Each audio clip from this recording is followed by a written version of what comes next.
Welcome into a special edition of PressBox Live. I'm Stan the Fan Charles of PressBox and PressBoxOnline.com. Want to remind you that this Zoom, like a lot of our Zooms, brought to you by the Costas Inn. Everybody in Baltimore knows it's a great place to go eat, even Commissioner McWilliams, and I'll talk to her about that because I got to get you out to the Costas Inn. But it's a great place now. They've upped their game for takeout. They know some people still aren't comfortable in restaurants, so they want you to know you can eat in or take it out. 4100 North Point Boulevard, phone number 410-477-1975. And I alluded to the Commissioner McWilliams. Jacqie McWilliams is with us again. Jacqie, it seems like it was just yesterday, but it's hard to believe it's been about 5 weeks since the event went off. I know, and I'm still excited and still on this high of coming off this event. We're still talking about it. All right. Jacqie McWilliams is the commissioner of the CIAA, and their basketball championship tournament was held in Baltimore for the first year. It was supposed to have been held a year ago. They ended up doing a virtual, but this year it was actually held at the Royal Farms Arena. I know from the press release you put out about 10, 12 days ago, you're pretty happy with how Baltimore delivered and how it presented itself. I am. They asked me what I thought about, Baltimore hosting, and I said, you charmed us. Like, you really created a space that we could reset ourselves, brand ourselves, and get back to the center of what we love, and that's CIAA basketball. It was fantastic. They did an amazing job, from the hotels to the restaurants, to the airport, to the building. It's exactly what any event planner wants to see and have when you're trying to deliver, an event coming out of COVID, not even coming out of COVID. Yeah. We were still stuck in the Omicron virus. Yeah. Yes. So tell me, what measuring sticks do you use? Was it just attendance? Was it actually being at the value-added events that gave the tournament some texture? What were your yardsticks saying it was such a success? I think it was all of it. Before the tournament, we said, we're going to evaluate attendance. We're going to talk to fans. We're going to talk to student athletes. We're going to talk to the board, and we're going to watch. We're going to take a lot of pictures. We're going to do video, and we're going to capture all those things that are important to us as a conference. And we did that. The numbers, we're still getting in numbers, but if you saw the numbers for attendance, probably a record high for us for 2 games on championship day, 13,000. 13,207, yeah. That's huge. The hotels were happy. I think they were much more surprised with our attendance because we said, we're not sure, how economic impact. We just know that we're going to have a tournament and we're going to have some games. Now, who shows up? We have no idea. And people showed up. So there were heads in beds and butts in seats. And that's exactly, but I can tell you just from being in Fan Fest and some of our events and videos that I saw, you could see the energy. You could see just from the news and the locals making comments about just thankful to have access and be a part of. I mean, all of that. So I am just really, I don't want, maybe I should say it exceeded what I thought we were going to be able to do this year. 66,000 fans for the totality of the 22 games.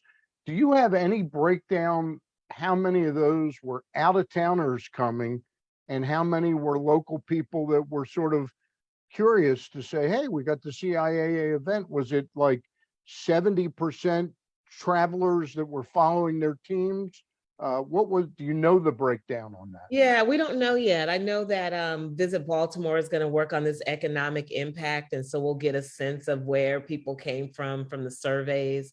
But I would say that, being in the building, we had a lot of out-of-towners that came, but I also, and I think the mayor and the Lieutenant Rutherford, Lieutenant Governor, and some of the city council, their investment in the city and bringing people, young people. We had, even on the first day, we had students that were in the building.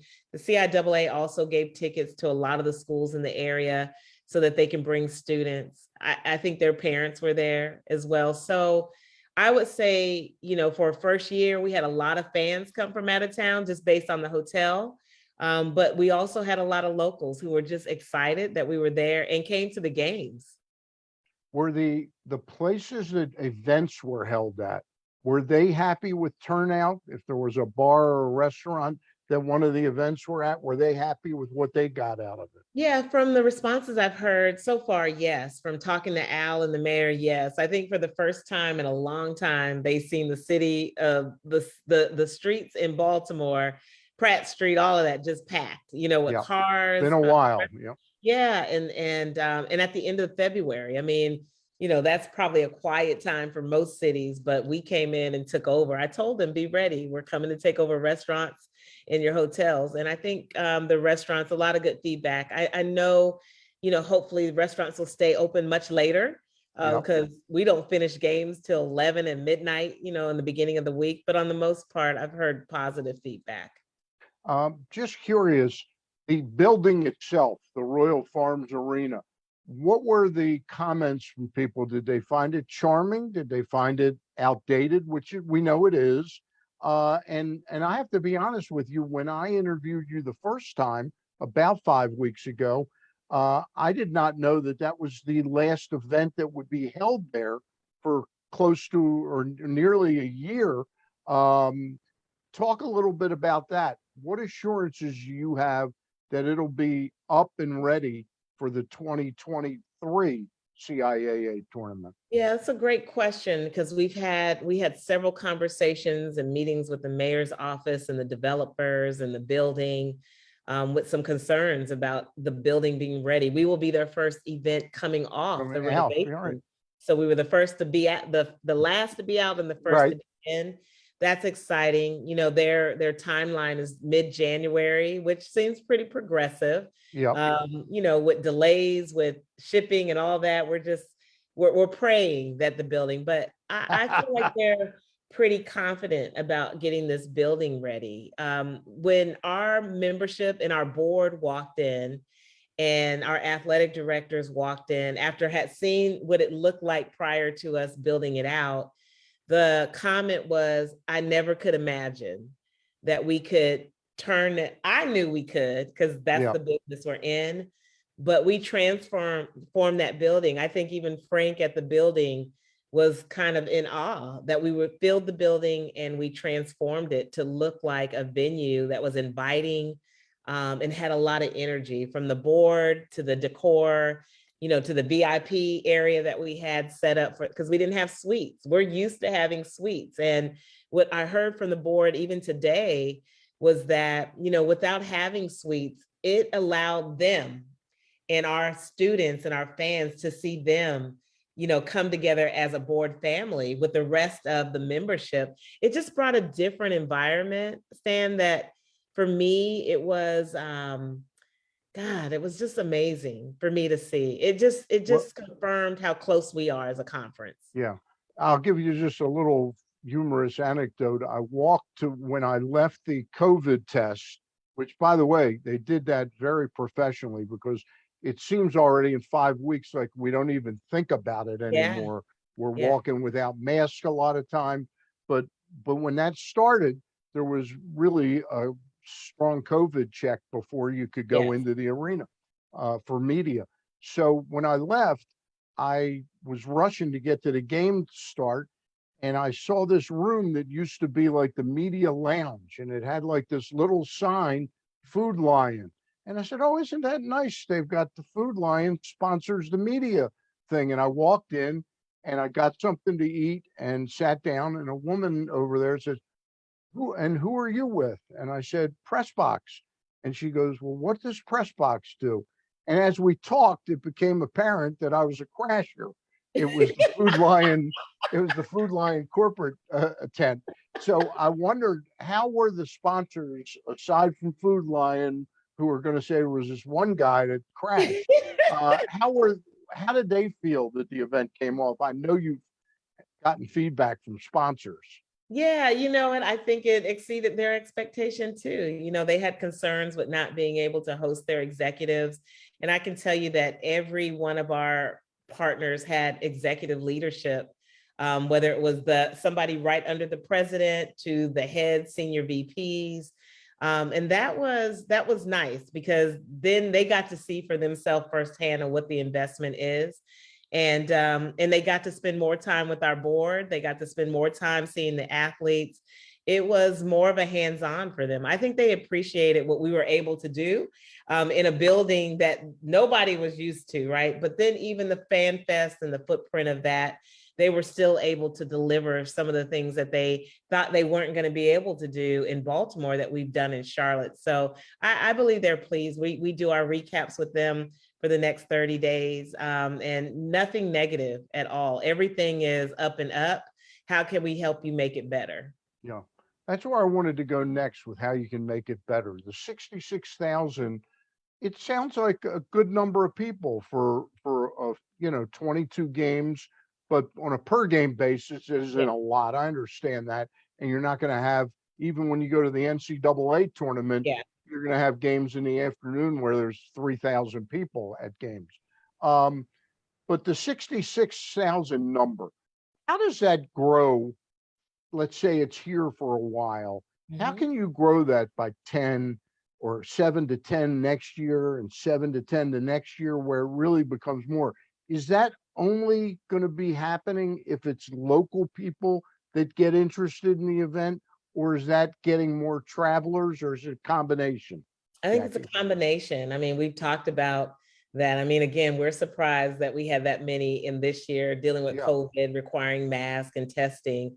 Al and I talked to the board today, and we said, and excuse me for 1 second, for those folks watching, Al is Al Hutchinson. Al Hutchinson, yes. Yeah, who's the chairman of Visit Baltimore. Yeah. Yes. Go ahead, Jacqie. We work hand in hand together and talk about, what does the future look like? It's not a concern. It's a good concern to have. I think people will show up much more than they did this year. Yeah, I do too. The word is, if you didn't have a ticket this year, you better go ahead and get one. If you don't have a hotel, you better get it. We have not sold hotel rooms yet, nor have we sold tickets. Because of the new layout of the building, we're going to have to do some reconfiguration, and which is a good thing. But when we go on sale, I think we'll have people who were skeptical, who wanted to wait and see. And those who been waiting, sitting on the sideline just to see if we could actually do it. And now that they know, the word is, don't miss it next year. So the students, I'm so thankful that our presidents really brought buses and droves of their students, because that's the generation that we need to be in the building so that they can see themselves as us later on. And so I think we're going to have a good year next year. I did look up the schools today, and of the 12 schools, you've got 7 of them in North Carolina, 1 in Maryland, which is Bowie State, 2 in Virginia, including the champions of the women's final, Lincoln University. The women, they're from Pennsylvania. I'm sorry. They beat one of the schools from Virginia. No, Virginia University lost the men's tournament. Yeah. I'm sorry. Okay. Yeah. But so with 7 schools in North Carolina, when you made this kind of big decision to move it to Maryland, was there a lot of blowback for you, Jacqie? That, hey, why are you making this harder for us to attend or longer to get to than just keeping it in Charlotte? Yes, we did get the conversation of, why would we move up there when majority of our schools are in North Carolina?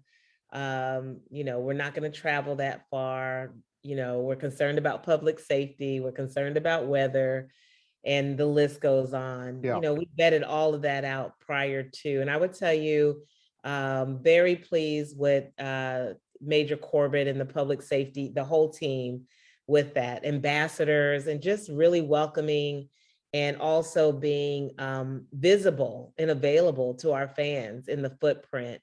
I would also say that, as I looked at the attendance and who came and who did not come, many of our HBCUs that are in the South, our alumni base we have a huge contingency of alumni in the Northeast corridor in the DMV area. Okay. And if you think about historically when HBCUs were founded, many of our Northeast and DMV people who could not go to the schools here in Maryland, Philip, they came to the South.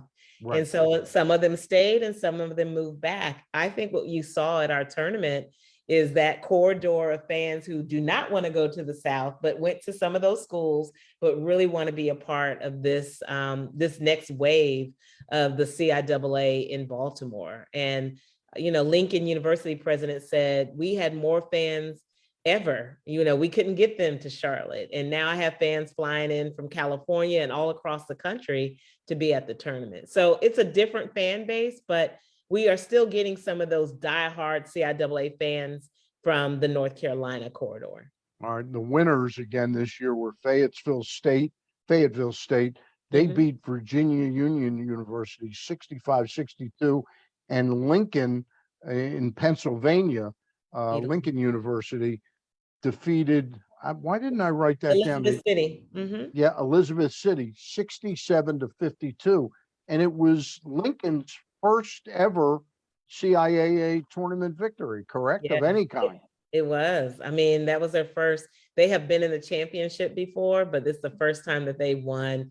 So what a treat for them young women. Yep. A new coach, new women's head coach. And then we had two women coaches in the championship. You know, the one was coach of they were both in contingency for coach of the year, ended up playing each other. So what a treat to watch them play and then move on and represent us in the NCD2 playoffs. And same thing for the men. Fayetteville State hadn't won, oh my gosh, it's been 1970 something since they won a which to me, I thought that it hadn't been that long ago, but because they get there, they just hadn't won in a long time. So I met with those young men last week when I went to Fayetteville, and they had a fantastic experience. And that's what you want to hear. All right. Well, it sounds like that so far, so good in year one.